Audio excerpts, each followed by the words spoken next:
En este canal tenemos cariño a SEAT y hemos contado muchas historias sobre la marca. Y ahora que incluso podría estar en riesgo de desaparición, creo que es el momento de dar un repaso a cómo nació la marca española SEAT. Una historia con un cierto paralelismo entre SEAT y Volkswagen, entre Franco y Hitler. Bienvenidos a Garaje Hermético. Enciérrate con nosotros.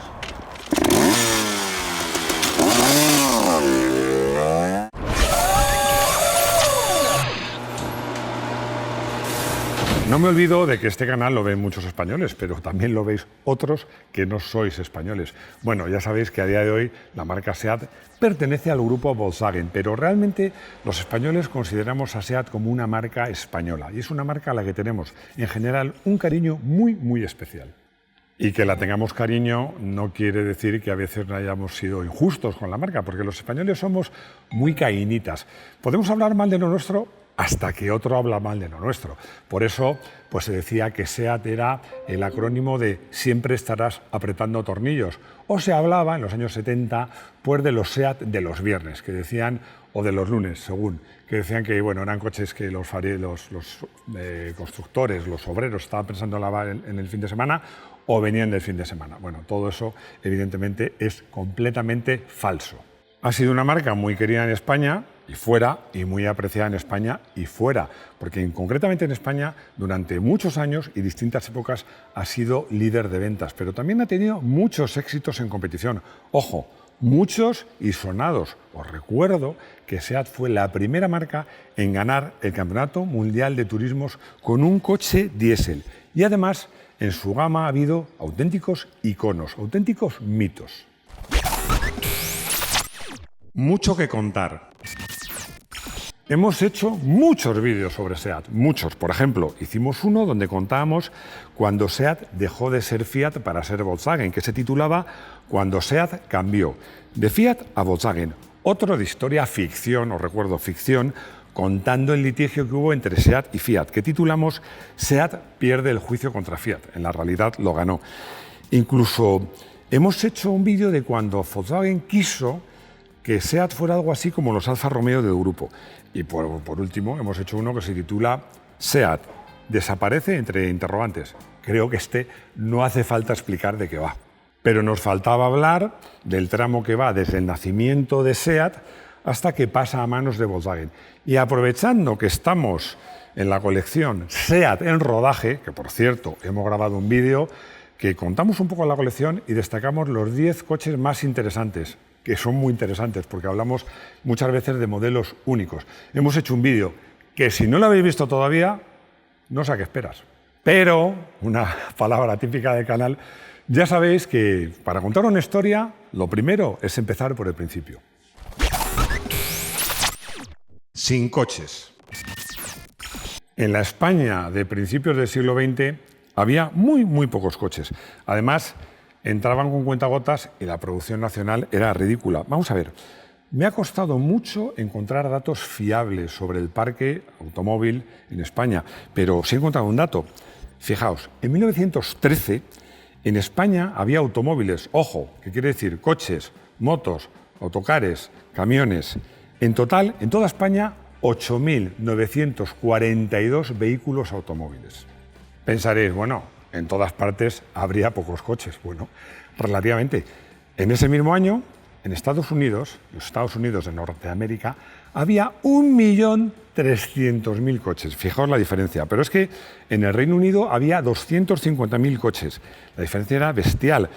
Fueron muchos en España, muchos que intentaban fabricar motos, que eran más sencillas, y marcas que intentaban fabricar coches. Por ejemplo, con cierto éxito, Abadal, David, Elizalde, Ereter, Ricard, y por encima de todas, la hispano-suiza. Pero llegó la Guerra Civil. La dura postguerra.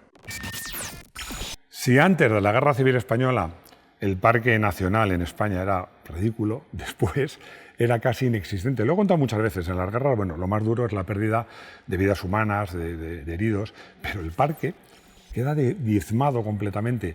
Muchos abandonados, muchos vehículos, otros mal mantenidos, mal conducidos. En la España de la posguerra, el parque automóvil era muy escaso y en un estado completamente lamentable. En la guerra civil, como podéis imaginar, se confiscaron todos los coches, no se les hacía el mantenimiento adecuado, se le ponía en manos de gente que no sabía conducir, muchos caían por el fuego enemigo. Bueno, se calcula que el parque móvil en el año 36, bueno, mejor dicho, en el año 39, cuando finaliza la guerra civil, versus el 36, era apenas el 40%. Y lo poco que quedaba estaba en muy mal estado.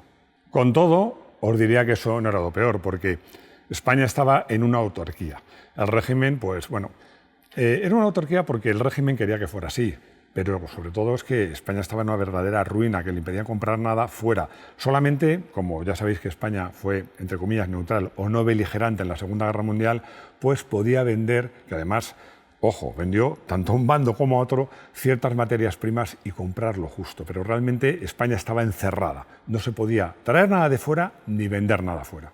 Por eso no podíamos vender productos agrícolas, ni carne, ni tejidos, que España sigue haciendo tejidos, ni minerales, pero claro, tampoco podíamos comprar ya no solo materias primas, o ni siquiera máquinas y herramientas, ni siquiera importar tecnología. Y bueno, ya os he dicho, por un lado era una decisión política, pero por otro lado es que España estaba en la ruina. Franco como Hitler. Parecido, pero no igual. ¿Por qué digo esto? Porque Hitler quiso hacer un coche para el pueblo. Luego no fue así y se lo quedaron todos el ejército. Pero Franco, desde el primer momento, quiso hacer un coche para el Estado, digámoslo así. ¿Por qué? Porque esa ausencia de parque móvil era insoportable, pero sobre todo era insoportable porque ni políticos, ni policía, ni ejército, ni ninguna fuerza del Estado, fuerza de seguridad del Estado, tenía vehículos. Y era necesario hacer vehículos. Bueno, por supuesto, ni ambulancias, ni bomberos, ni nada de eso. Había que fabricar coches en España, pero había una condición que para Franco era innegociable.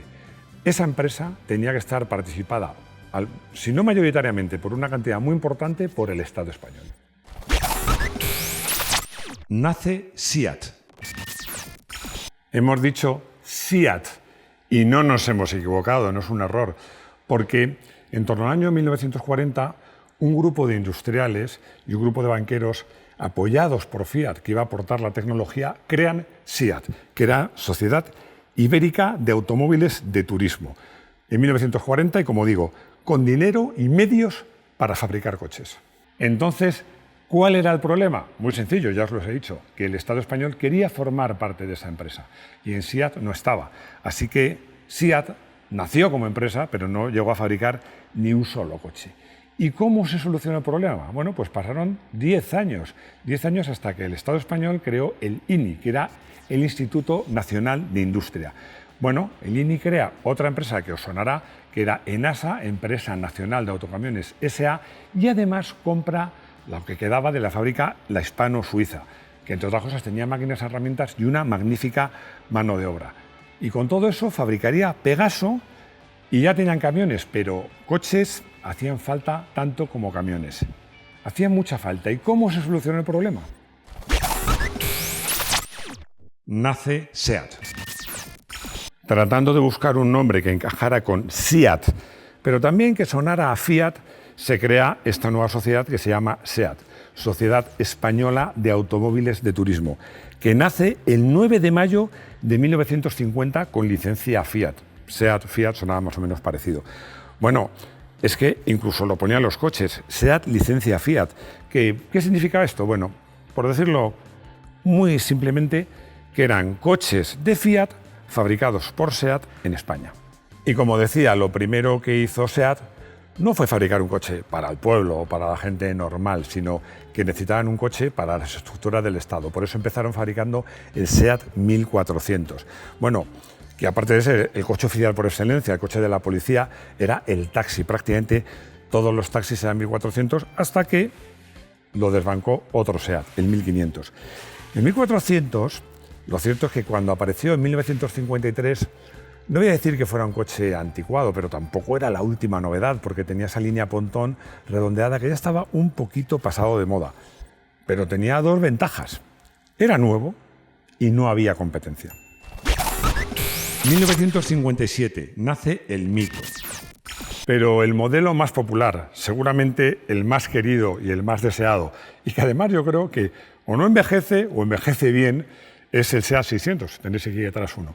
Bueno, es que realmente este ya era un coche para la gente, entre comillas, normal. Era un coche para la clase media de un país que empezaba, además en los años 60 empieza el país a funcionar, y era el coche deseado por todos. Y el coche que realmente motorizó España. Ojo, aquí lo recuerdo porque muchas veces me lo preguntan, ¿era un derivado del 500? No. ¿Era un sustituto del 500? No. Era un coche distinto del 500. Lo que pasa es que el 500 en Italia tuvo mucho más éxito, pero ojo, es que el 500 realmente desde el primer momento era un segundo coche, un coche urbano con motor bicilíndrico refrigerado por aire. El 600 era más coche, el 600 ya era el coche de la familia. Modesto, pequeño, pero era el coche, generalmente el coche único.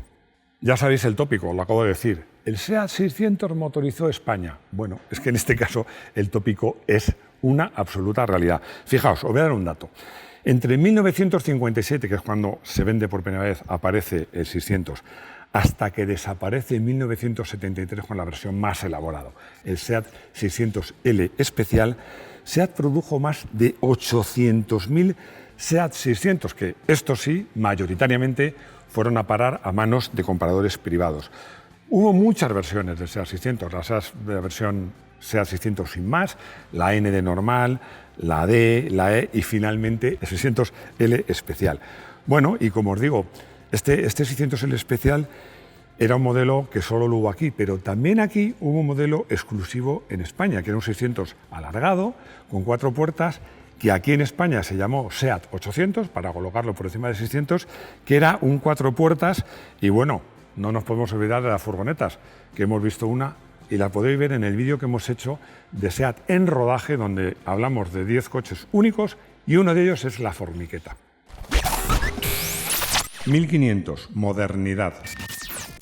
En 1963 llega el sustituto del SEAT 1400, el SEAT 1500. A ver, mecánicamente no había una gran evolución, pero estéticamente el SEAT 1500 era un coche mucho más moderno, con una línea más agraciada, más luminosa, era, como os digo, un coche más moderno y más deseado. Se fabricó hasta 1972. Bueno, era un coche que era prácticamente para ricos, aunque, como os digo, también fue el taxi por excelencia. Hubo muchas versiones. Al principio toda la gasolina, pero incluso, bueno, los taxistas lo compraban con motor de gasolina y lo cambiaban a diésel. Pero la propia SEAT, al final de la vida del SEAT 1500, lanzó una versión diésel. La gama crece. Es imposible en un solo vídeo hablar de toda la gama SEAT, desde que nace SEAT hasta que el 30 de septiembre de 82 los presidentes Hahn y Antoñanzas firman el primer acuerdo de colaboración entre SEAT y Volkswagen. Pero han sido muchos. Voy a citar a los más importantes. Y bueno, no me quiero olvidar el 850, por muchos motivos. Primero, porque fue mi primer coche. Además, uno de otro color, pero exactamente igual que este. Además, el 850 tiene una característica muy especial. Es el primer modelo español que tuvo una verdadera gama, porque había modelos con distintas motorizaciones, el normal, el especial, que corría un montón, con 2 puertas, con 4 puertas, coupé, Spider, como os digo, era una auténtica gama. Y luego, pues tampoco me quiero olvidar de los SEAT 124 o 1430, que tuvieron versiones muy deportivas y que alcanzaron éxitos deportivos como, por ejemplo, un podio nada más y nada menos que en el Rally de Montecarlo. Sin duda, uno de los modelos de más éxito de SEAT fue el SEAT 127, que, entre otras cosas, suponía, en el caso de SEAT, el paso de la propulsión trasera, ya sea con motor trasero, con motor delantero y propulsión trasera, a la tracción delantera. Por cierto, aquí tenemos un Emelva de la corrección de SEAT en rodaje. Bueno, luego el 1500 lo sustituyó el 132 y llegaron coches muy interesantes, bueno, algunos míticos como el Panda, el Ritmo, el Málaga y el Toledo. Yo creo que son coches que haremos vídeos o para ellos individuales o comparándolos con otros de su época, pero os prometo que son coches de los que hablaremos. SEAT Ibiza, el primero y el último. En 1984 llega el SEAT Ibiza, el primer SEAT Ibiza. Es un coche importantísimo para SEAT. Hicimos un vídeo donde contábamos que este coche salvó a la marca. Y yo diría que por 2 motivos. Es el primer SEAT que se puede decir que es 100% SEAT, tras la pelea de SEAT con Fiat, porque necesitaba SEAT un sustituto urgentemente del 127, que ya se había quedado antiguo, y hace este coche, que era el bastidor era del Ritmo, pero carrocería de diseño Giugiaro y motor diseñado nada más y nada menos que por Porsche. Y el segundo mérito, Bueno, pues este modelo es el que cierra, porque es el modelo, digamos, bisagra, la colaboración con Fiat y que propicia que Volkswagen se interese por SEAT, porque dice, hombre, una marca que es capaz de hacer este coche, pues puede ser interesante. Os digo una cosa, el Ibiza en su momento no era un buen coche, era un muy buen coche. La historia de SEAT es apasionante. Yo os invito a que además de este vídeo veáis los otros que os he comentado, porque lo digo siempre. Es que es verdad que la realidad supera la ficción. Y además, me comprometo, además con la ayuda de SEAT en rodaje y de Jaime Sánchez, que nos va a poner muy fácil, a hacer vídeos de esos otros SEAT de los que hoy no hemos hablado, ya os digo, ya sea solos o en comparativa. Hoy hemos elegido como coche del día el SEAT 124 2000, el FL90. Bueno, quizás uno de los mejores SEAT que han existido. Quizás el mejor SEAT deportivo junto con el FL92. La diferencia en esta ocasión es que gracias a SEAT en rodaje, no solo hemos elegido un coche del día, sino que lo hemos podido probar, disfrutar de un motor con unos bajos portentosos, un bastidor muy afinado respecto al normal, con una suspensión trasera rebajada, amortiguaciones más duras y el cambio que era una maravilla, porque os recuerdo que este cambio no tenía ningún reenvío, directamente la palanca de cambio salía de la propia caja de cambios y una visibilidad fantástica. Bueno, pues nada, solo me queda agradecer a SEAT en rodaje haber podido probar este coche del día. Arsenio me hace una pregunta que, a ver, Arsenio, no te enfades, me parece un poquito absurda. Dice si me gusta más el Panda o el Marbella. Lo primero, es irrelevante cuál me guste más. El problema es que te guste más a ti. Pero vamos, si quieres saberlo, te digo una cosa. A mí el Marbella me gusta mucho, pero creo que como diseño global, y además fue el primero, pues el Panda es un diseño brillante y a mí personalmente me gusta más. Carmen me dice que ha heredado, porque su padre ha fallecido, lo siento mucho, Carmen, que tenía un SEAT Ronda 2000 que ha descubierto en el garaje que está en muy buen estado, que ¿qué hace? Está claro, regalármelo. Pero bueno, ahora hablando en serio, es un coche que no solo por el aspecto afectivo con tu padre, es un coche que vale la pena.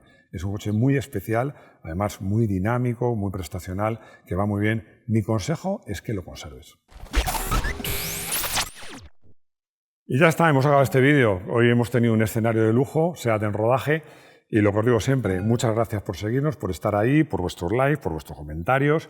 Y lo más importante, que espero veros de nuevo, ya sea aquí o en nuestro estudio habitual, en nuestro garaje hermético. Hasta pronto.